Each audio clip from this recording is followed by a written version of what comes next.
भगवान ने अर्जुन को ही क्यों स्वीकार किया? योग्य तो युधिष्ठिर भी हैं, योग्य तो नकुल सहदेव भी हैं, योग्य तो भीष्म पितामह भी हैं, पर भगवान ने अर्जुन को ही क्यों स्वीकार किया? बहुत अच्छा प्रश्न है और समझने योग्य बात है। युधिष्ठिर जी धर्म में प्रधान है, इसलिए उनका नाम है धर्मराज युधिष्ठिर। उनका धर्म अतिश्रेष्ठ है। ठाकुर जी को प्रिय लगते हैं पर स्वीकार नहीं किया। इसलिए कोई धर्म के आचरणों को ही पूरे दिन लिखते लिखते करता रहता हो कि ये धर्म में करना, ये धर्म में करना, ठाकुर जी का प्रिय बन जाएगा, पर ठाकुर जी उसको संग रखें इतना प्रिय नहीं लगेगा ठाकुर जी को। नकुल सहदेव बुद्धिमान है, स्वरूपवान है, पर आपके स्वरूप से, आपकी बुद्धि की चाटुकारी से, आपकी चतुराई से ठाकुर जी इतने प्रसन्न नहीं होंगे। प्रिय लग सकते हो पर प्रसन्न होकर ठाकुर जी गले में गलवैयां डाल लें, ये ठाकुर जी नहीं करेंगे।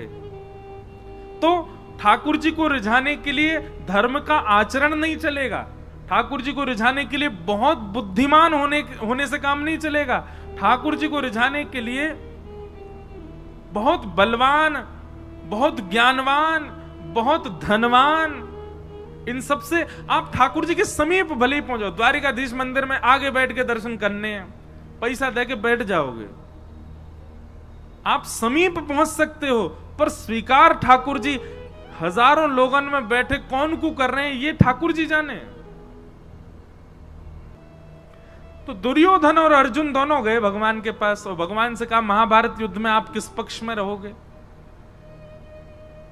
तो भगवान ने बड़ा अटपटा निर्णय लिया। अटपटा ही लेते हैं। बोले सुनो, एक तरफ मेरी सेना रहेगी। भगवान की सेना छोटी मोटी नहीं है, अद्भुत द्वारिका की सेना एक तरफ रहेगी और एक तरफ अकेला मैं रहूंगा। लेकिन मैं जिस तरफ रहूंगा उस तरफ शस्त्र नहीं उठाऊंगा, बिना शस्त्र के रहूंगा जिस तरफ भी रहूंगा।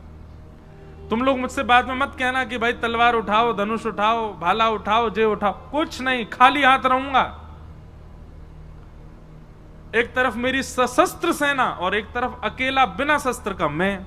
अब दोनों चूज कर लो, कौन मुझे ले जाएगा, कौन सेना को। तो निश्चित है मैं और आप भी अगर दुर्योधन की तरफ होते तो हम भी भगवान को ठुकरा देते।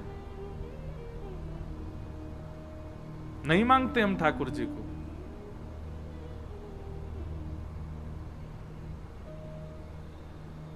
दुर्योधन ने कहा वो ऐसा है ना ठाकुर जी, आपका प्रेम थोड़ा पांडवों से ज्यादा ही है कुछ, आप तो पांडवों के पास ही जाओ, सेना में ले जाता हूं। भगवान बोले ले जाओ। सेना लेकर के दुर्योधन चला गया। अर्जुन सामने अकेला बैठा है। भगवान बोले अर्जुन तेरे लिए कितनी भी व्यवस्थाएं बना दूं मैं, लेकिन तेरी बुद्धि कभी जग नहीं सकती। अरे पहले बोल देता कि सेना हमको चाहिए, तुम्हारे पास सैन्य बल कम है। मैंने इसीलिए सेना का प्रस्ताव रखा क्योंकि तुम्हारी सेना कम है कौरवों से, तो तुम कह सकते थे कि हमारे पास सैन्य बल कम है, हमें सेना दे दो। अब मैं बिना शस्त्र के चला जाता कौरवों के पास। अब सेना तो वो ले गया, अब तेरे पास आऊंगा मैं, एक तो वैसी सेना कम तुम्हारी और ऊपर से एक इंसान और बढ़ गया जो केवल खाएगा और सोएगा, कुछ नहीं करूंगा मैं। लेकिन अर्जुन प्रेमी है, ठाकुर जी के भावों को समझता है। मैं और आप अर्जुन की जगह होते तो रो गए होते इतनी बात में, ठाकुर जी अब फिर से कर दो टॉस, फिर से दे दो हमको, हम सेना ले लेंगे उसको, आप चले जाओ। हम तो कभी कभी मैं सोचता हूं कि बहुत गरीमत है कि द्वापर और त्रेता में हम आप नहीं थे, हम कलयुगी जीव नहीं थे, हम बड़े खतरनाक है महाराज। भगवान बलि के यहां गए तो बामन बन के गए और संकल्प लेते विराट हो गए। 2 पग से तीनों लोक नाप लिए, तीसरा पग रखने के लिए भगवान पर पास जगह नहीं बची तो बलि ने कहा तीसरा पग मेरे सिर पर रख दो। कभी कभी मैं सोचता हूं बलि की जगह मैं और आप में से कोई और होता तो हम ठाकुर जी को केस कर देते। बोले क्यों? बोले जब आए थे तब बामन बन के आए थे, चीटिंग करी इन्होंने, बड़े हो गए। हम तो 3 पग जमीन देने को तैयार हैं, पर ये वामन बने, वामन बन के ही लें।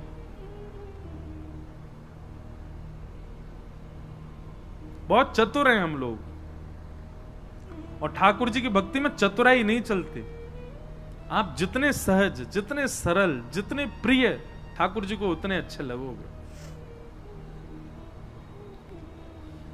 भगवान अर्जुन को कहने लगे कि अब तो तेरी तरफ मैं आऊंगा। तो अर्जुन ने एक बहुत अच्छी बात कही, भगवान के चरणों में प्रणाम करते हुए कहा, नाथ, ना तो मैं आपको मांगने आया था और ना आपसे मांगने आया था। दुर्योधन आया था इस भावना से, मैं नहीं आया था। मुझे आपसे कुछ नहीं चाहिए और मुझे आप भी नहीं चाहिए। भगवान बोले तो फिर तू क्यों आया? दोनों हाथ भगवान के हाथ में दे दिए, बोले पकड़ो मेरे हाथ। भगवान बोले पकड़ लिए, बोले खुद को देने आया था कि मुझे रख लो अपनी शरण। मैं शरणागत हूं नाथ, मेरे ऊपर कृपा दृष्टि करो। अरे मैं ये भूल नहीं कर सकता कि आपसे कुछ मांगूं। आपसे कुछ मांगूंगा तो कुछ ही मिलेगा, आपको मांगूंगा तो आप भी मेरे आश्रित रहोगे। क्यों? अगर मैं कहूं कि ठाकुर जी मैं आपको मांगने आऊं, मेरे पक्ष में चलो, तो आप मेरे अधीन रहोगे। सुबह उठ करके मुझसे कहोगे, हाँ अर्जुन अब बताओ आज क्या करना है, अर्जुन भोजन कब करना है, अर्जुन सोना कब है, सोना कहां है। क्योंकि मैं मांगने आया हूं तो सारी जिम्मेवारी मेरी, सारी व्यवस्था मैं करूंगा। पर मैं तो आपको मांगने नहीं, खुद को देने आया हूं। तो अब स्थिति क्या है? मेरी सारी व्यवस्था आप करो। मैं कब सोऊं, कब खाऊं, कहां जाऊं, क्या करूं, कब उठूं, कब बैठूं, कहां बाण चलाऊं, कहां नहीं चलाऊं, कहां मौन रहूं, कहां बोलूं, ये सारी व्यवस्था अब आपके हाथ में है। मैं खुद को देने आया हूं। ये समर्पण देख करके भगवान ने अर्जुन को स्वीकार कर लिया। और अर्जुन से 2 बार रीचेक किया भगवान ने। भगवान बोले अर्जुन केवल बोले मत, देख ले मैं कुछ भी आज्ञा कर सकता हूं। अर्जुन कहता करिष्ये वचनम तव, आप करके देख लेना, आप जो आज्ञा करोगे करूंगा। भगवान बोले फिर सोच ले, मैं कुछ भी आज्ञा कर सकता हूं। भगवान बोले आप करके, अर्जुन बोला करके देखो। बोले ठीक है, युद्ध प्रारंभ होने दे। और युद्ध में भगवान ने महाराज अर्जुन के कमर तोड़ के रख दी। ऐसी ऐसी आज्ञा भगवान करें, लेकिन हर आज्ञा को स्वीकार किया अर्जुन ने। इसलिए भगवान ने अर्जुन को स्वीकार किया। क्यों? क्योंकि बाकी सब तो ठाकुर जी से मांग रहे हैं, ठाकुर जी को मांग रहे हैं, पर अर्जुन ने तो खुद को ठाकुर जी को दिया, खुद को अर्पित किया, समर्पण किया है। समर्पण किया इसलिए भगवान उसके सारथी बन गए। और सारथी का मतलब कोई भगवान की पदवी कम नहीं हो गई है, बल्कि और श्रेष्ठ। हम सबको अपना सारथी ठाकुर जी को। सारथी मतलब कौन? जो राह दिखावे, जो लेकर के चले, कहां जाना है, कहां मुड़ना है, कहां बैठना है, कहां चलना है, ये सारथी ही तो कर सकता है। सारथी के अधीन होता है पीछे बैठा व्यक्ति। हर व्यक्ति अपना सारथी श्री कृष्ण को बनावे।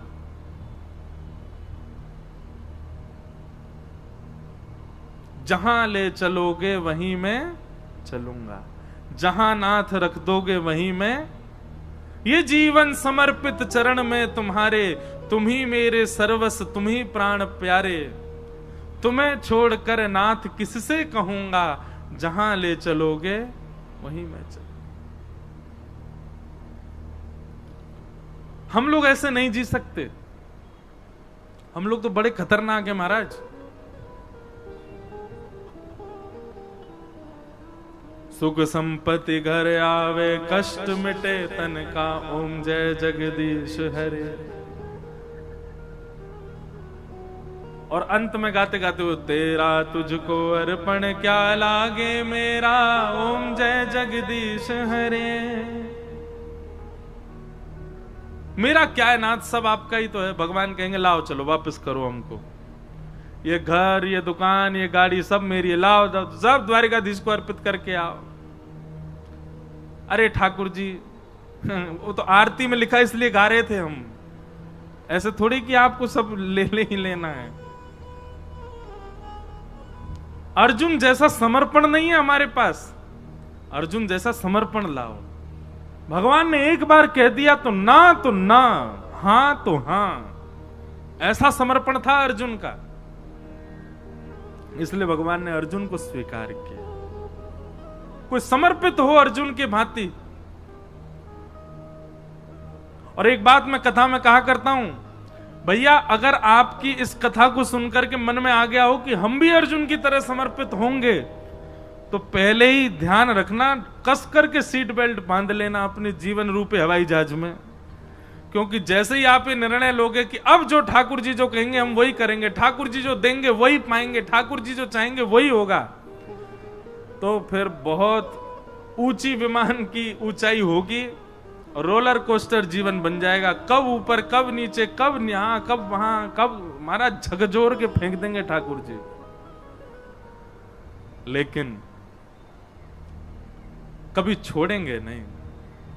एक बार यदि कोई समर्पित हो गया तो निश्चित है ठाकुर जी उसके साथ खेलेंगे बहुत, पर उसका हाथ छोड़ नहीं सकते।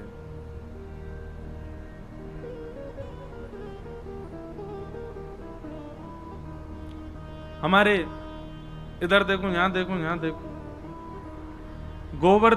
गोवर्धन में विराजमान थे पंडित श्री गया प्रसाद जी महाराज। नाम सुना? आप में से कई लोगों ने तो दर्शन भी किए होंगे पंडित श्री गया प्रसाद जी महाराज के। कौन यहां कोई है जिन्होंने दर्शन किया? हाथ ऊपर करो। जय हो भैया। हम आप सबन के दर्शन कर लें। महाराज जी के तो दर्शन हमको नहीं हो पाए, पर महाराज जी के वचनामृत, महाराज जी की जीवनी आदि में सब देखता रहता हूं। अद्भुत भाव।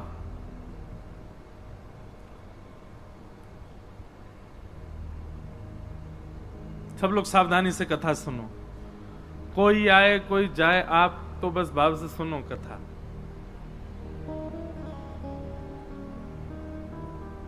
पंडित जी महाराज की वाणी में एक बात बड़ी बढ़िया लगती थी।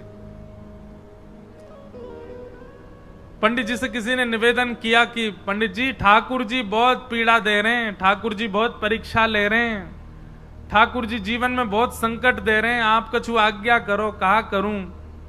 जो काम करूं सब बिगड़ जाए, घर परिवार में कछु बन नहीं रहे हो, पत्नी मान नहीं रही है, बच्चा सुने ना है, हे पंडित जी महाराज कछु आज्ञा करो। पंडित श्री गया प्रसाद जी महाराज आज्ञा देते हुए कितनी अच्छी बात कहते। बोले अरे भैया, ब्रजभाषा में ही बोलते, बोले जी कन्हैया है ना, जाको खेलवे को बड़ो मन करे, सोचे हमारे संग खेल खेलो करे। कभी पत्नी को उठाए दे, कभी बालकन को उठाए दे, कभी काम बिगाड़ दे। जाके हम सबरे खिलौना है, जे हमारे संग खेल है। लेकिन भैया या बात से दुखी मत हो कि ठाकुर जी खेल काय को रहे, बल्कि ठाकुर जी से प्रार्थना करो जितनो मन चाहो ठाकुर जी उतनो खेलो, पर खिलौना बदलना नहीं चाहिए। मैं ही रहूं आपको खिलौना, खूब खेलो।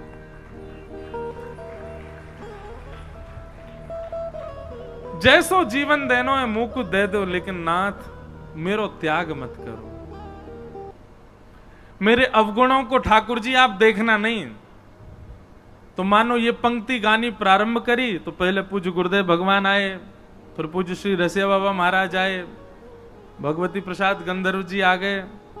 तो मानो ठाकुर जी ने 3 महापुरुष भेज के प्रमाणित कर दियो, ना धर रो अवगुण तेरे चित्त में, तू चिंता मत करे। ये 3 वैष्णवन को भेज करके ठाकुर जी मानो ये कह रहे हैं कि भैया आप प्रत्यक्ष प्रकट है कि ठाकुर जी ना कहेंगे कि तेरे अवगुण में ना देख रहो, ना विचार कर रहो। तो यही भाव से मानो ठाकुर जी प्रमाणित कर रहे हो, कोई बात ना भैया, क्षमा किए, तेरे अवगुणन पे मेरी दृष्टि ना है, तू आनंद कर। तो ऐसी भावना है।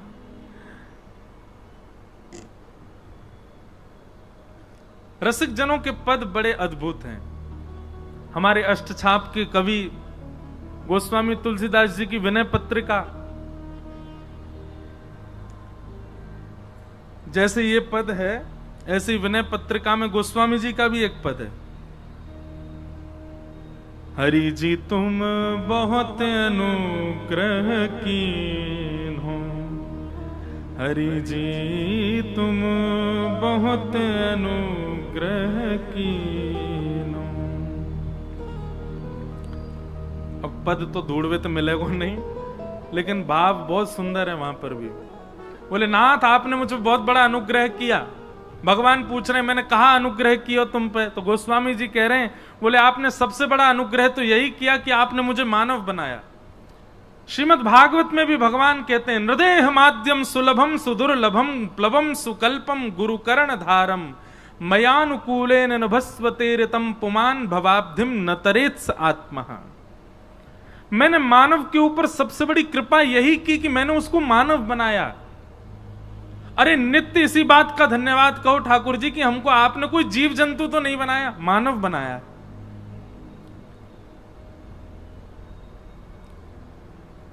गोस्वामी जी का वो पद बहुत सुंदर है, उसमें गोस्वामी जी कहते हैं आपने बहुत बड़ी कृपा की कि अत्यंत दुर्लभ मानव शरीर मुझको प्रदान किया।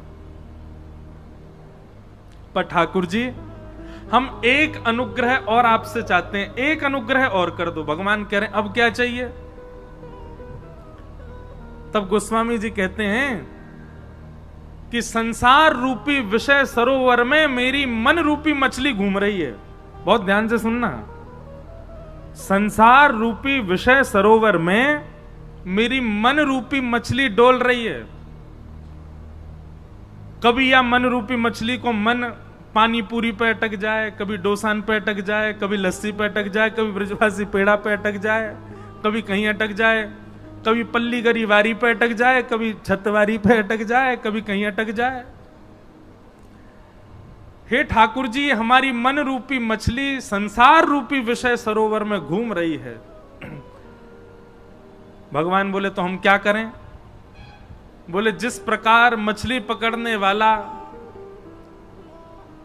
एक बांस में धागा डाल करके सरोवर के तट पर आकर के बैठता है और उस धागे में एक कुछ सामग्री लगा करके उसको नदी में फेंक देता है, सरोवर में फेंक देता है और फेंक करके मछली पकड़ने की प्रतीक्षा करता है, बैठ करके खड़ा रहता है वहीं पर ही। भगवान बोले तो?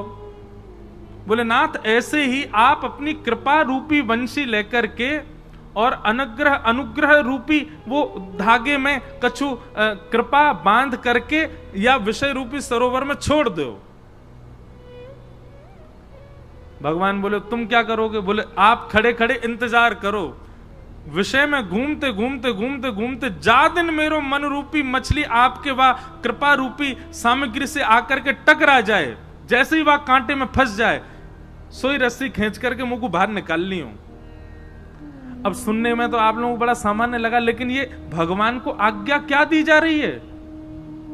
आप आकर के सरोवर पर इस विषय रूपी नदी में कृपा रूपी डोर से अनुग्रह रूपी रस्सी डाल करके बैठे रहो, प्रतीक्षा करो। मैं यत्न नहीं करूंगा आपके पास आने का, आप बस कृपा रूपी रस्सी डाल के बैठे रहो। काओ दिना गलती से मैं टकरा जाऊं सो मुंह को बाहर निकाल लिया।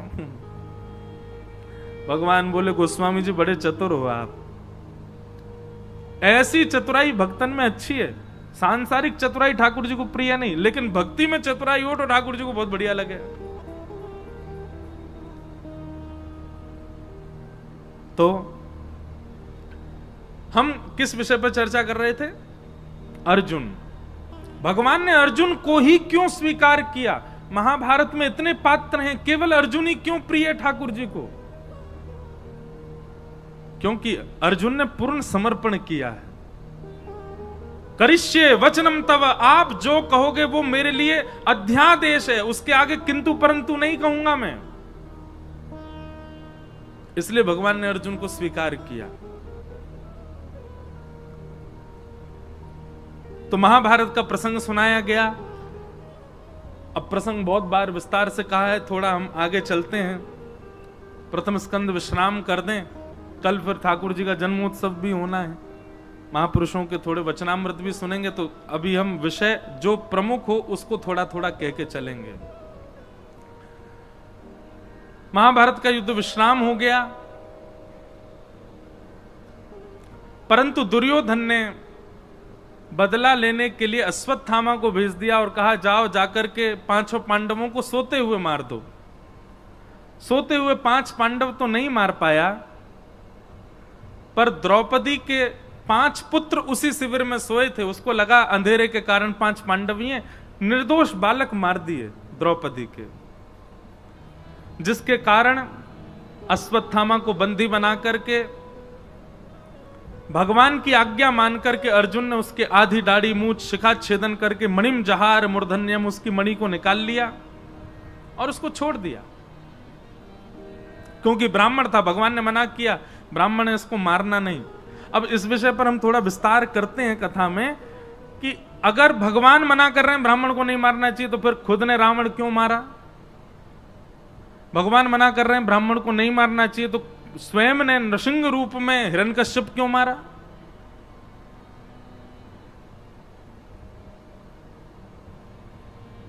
और जब स्वयं ने ब्राह्मण के रूप में रावण का भी वध किया है, हिरण्यकश्यप का भी वध किया है, तो फिर आज अर्जुन से क्यों मना कर रहे हैं ब्रह्म बंधुर्ना हंतव्य?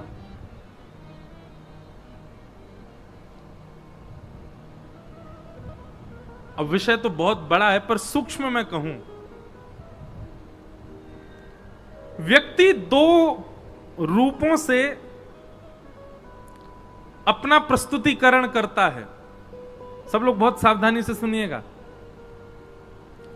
एक तो जन्म से पता चलता है कि वो कौन है, और एक कर्म से पता चलता है कि वो कौन है। जन्म और कर्म ये दोनों प्रमाणित करते हैं कि वो कौन है। अब चाहे वो जाति हो, चाहे वो उसका स्वभाव हो, चाहे वो कोई संप्रदाय हो, सब उसके जन्म और कर्म से पता चलते हैं। पर ये बात आप सब भी स्वीकार करेंगे, पूरा विश्व स्वीकार करेगा, जन्म से आप चाहे जो भी हो, पर कर्म से अगर आप श्रेष्ठ हो तो ही श्रेष्ठ माने जाओगे। बात सही है कि नहीं है? अब जन्म से भले ही आप खूब ऊंचे कुल में हो, खूब श्रेष्ठ कुल में हो, अच्छे जाति में हो, अच्छे संप्रदाय में हो, अच्छे नाम गोत्र में जन्म लिया, लेकिन स्वभाव से बिल्कुल विपरीत हो। जैसे रावण पुलस्त्य ऋषि के खानदान में है, ब्राह्मण कुल है, सारस्वत ब्राह्मण है, और विस्तार तो और क्या क्या है ये सब तो सब विद्वान जाने, पर स्वभाव आज तक जलाया जाता है। रावण एक ब्राह्मण को पूरा विश्व जलाता है हर वर्ष, क्योंकि वहां पर ब्राह्मणत्व गौड़, ब्राह्मणत्व सूक्ष्म हो गया, उसके दुर्स्वभाव की वजह से उसका ब्राह्मणत्व नष्ट हो गया।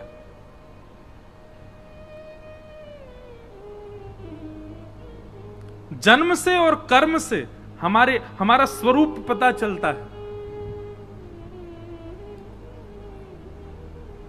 रावण भले ही ब्राह्मण है, लेकिन रणभूमि में शस्त्र हाथ में लेकर के खड़ा है, और शस्त्र धारण करने का अधिकार क्षत्रिय का है। और रणभूमि में, क्षमा कीजिए, सामने जो आएगा वो शत्रु है, उसकी मृत्यु तो निश्चित है।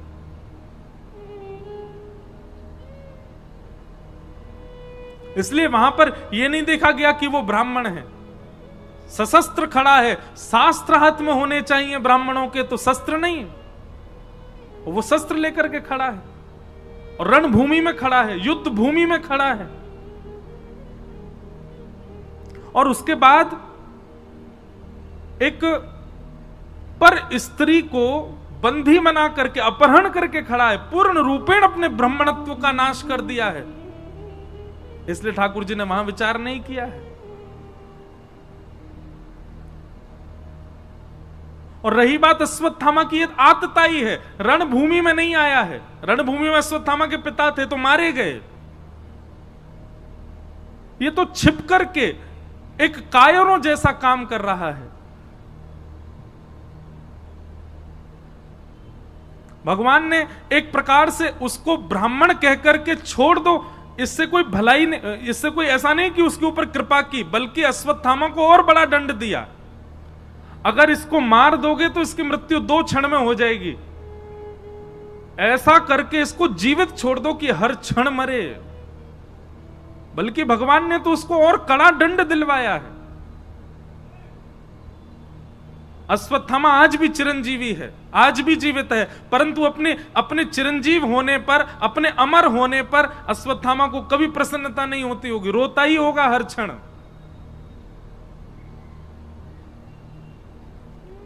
भगवान ने कहा बालकों के हत्यारे को अर्जुन मृत्यु दंड मत दो, ऐसा दंड दो कि हर क्षण मृत्यु के समान कष्ट हो और वो मरे भी ना। और वो दंड भगवान ने दिलवाया। और रही बात, एक मेरी बात आप बहुत ध्यान से सुनिएगा, कई जगह ब्राह्मणों के लिए थोड़ा पक्ष आता है कि उनको ऐसा नहीं, उनके प्रति ऐसा, तो कई लोग बोलते हैं महाराज जी उनके पक्षपाती हैं क्या भगवान?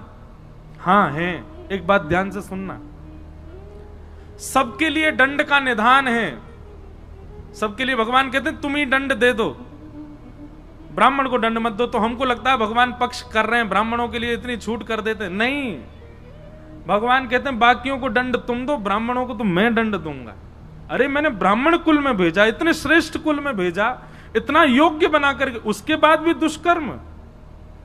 तो ब्राह्मण यदि कुछ गलत करते हैं तो भले ही समाज में उनको मुक्त कर दिया जाए, पर ठाकुर जी कहते हैं कि उनको तो फिर मैं दंड दूंगा। क्यों? क्योंकि श्रेष्ठ कुल में इसलिए थोड़ी भेजा है कि तुम यहां जाकर के ये सब करो। अश्वत्थामा को मुक्त नहीं किया भगवान ने, मृत्यु से भी बड़ा दंड दिलवा दिया, आज तक मृत्यु को प्राप्त कर रहा है। इस प्रकार पूरी लीला हुई। आगे फिर भगवान रथ में आरूढ़ होने लगे, सबसे बोले भैया अब सब हो गया है, सब कुछ व्यवस्थित हो गया, हस्तिनापुर के राजा बन गए, राज्य गद्दी पर युधिष्ठिर को बैठने की भगवान ने आज्ञा कर दी, सब कार्य सब निवृत्त होने लगे। भगवान जैसे ही जाने लगे, इतने में ही अश्वत्थामा ने संपूर्ण कुरुवंश को नष्ट करने के लिए, पांडवों के वंश में कोई तर्पण करने वाला ना बचे, यह विचार करके अभिमन्यु की पत्नी गर्भवती है, सगर्वा है, उसके गर्भ को नष्ट करने के लिए ब्रह्मास्त्र छोड़ दिया। और जैसे ही ब्रह्मास्त्र छोड़ा है, भगवान उसी समय रथ में बैठ करके जा रहे हैं और ब्रह्मास्त्र उत्तरा को मारने के लिए आ रहा है। उसी समय दोनों भुजा उठा करके ठाकुर जी की ओर दौड़ती है उत्तरा कि पाहि पाहि महायोगिन देव देव जगतपते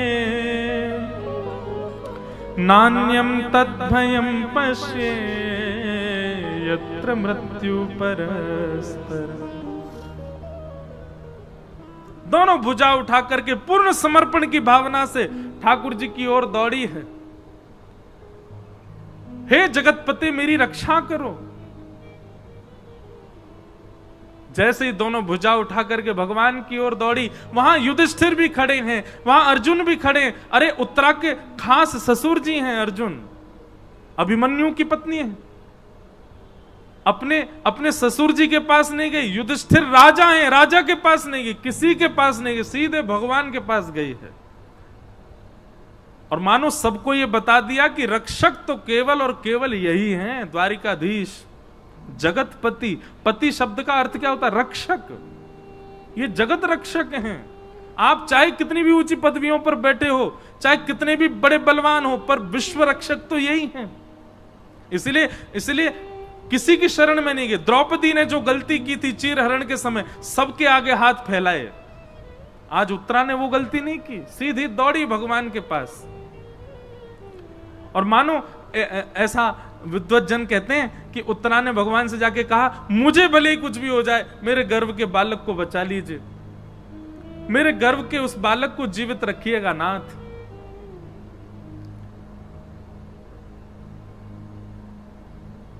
उत्तरा के इस पूर्ण समर्पण को देख करके भगवान एक रूप से तो बाहर हैं, श्रीमद् भागवत जी में वर्णन है, दूसरे रूप से अंगुष्ठ मात्र नहीं, अंगुष्ठ में जो ये नख है, इतना बड़ा स्वरूप धारण किया ठाकुर जी ने। इतना बड़ा स्वरूप धारण करके ठाकुर जी उत्तरा के गर्भ में प्रवेश कर गए और अपनी गदा को इतनी द्रुत गति से घुमाया कि आकाश से आ रहा वो ब्रह्मास्त्र आकाश में ही नष्ट हो गया। भगवान ने उत्तरा के बालक की रक्षा की। ताली बजाने वाली बात ये नहीं थी।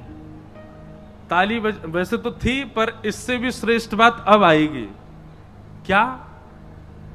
जैसे ही सबको पता चला कि आकाश में ब्रह्मास्त्र नष्ट हो गया, तो सब लोग भगवान की जय जयकार करने लगे। अरे द्वारिकाधीश की जय, कृष्ण कन्हैया लाल की जय, देवकी नंदन गोपाल की जय। भगवान बोले चुप चुप, क्या कर रहे हो आप लोग? मेरी जय जयकार क्यों कर रहे हो? बोले लाला, तुम्हारी शरण में आई तो तुमने ही बचा ली। बोले मैं तो तुम्हारे सामने खड़ा हूं, मैंने तो कुछ किया ही ना, मैं तो यहीं खड़ा हूं, मैं तो हिलो भी ना अपनी जगह थे। तो बोले फिर ये ब्रह्मास्त्र कैसे नष्ट भयो? तो ठाकुर जी बोले ये तो उत्तरा के पातिव्रत और उत्तरा के जीवन की तपस्या का फल है कि उसने अपने तप बल से ब्रह्मास्त्र को नष्ट कर दिया।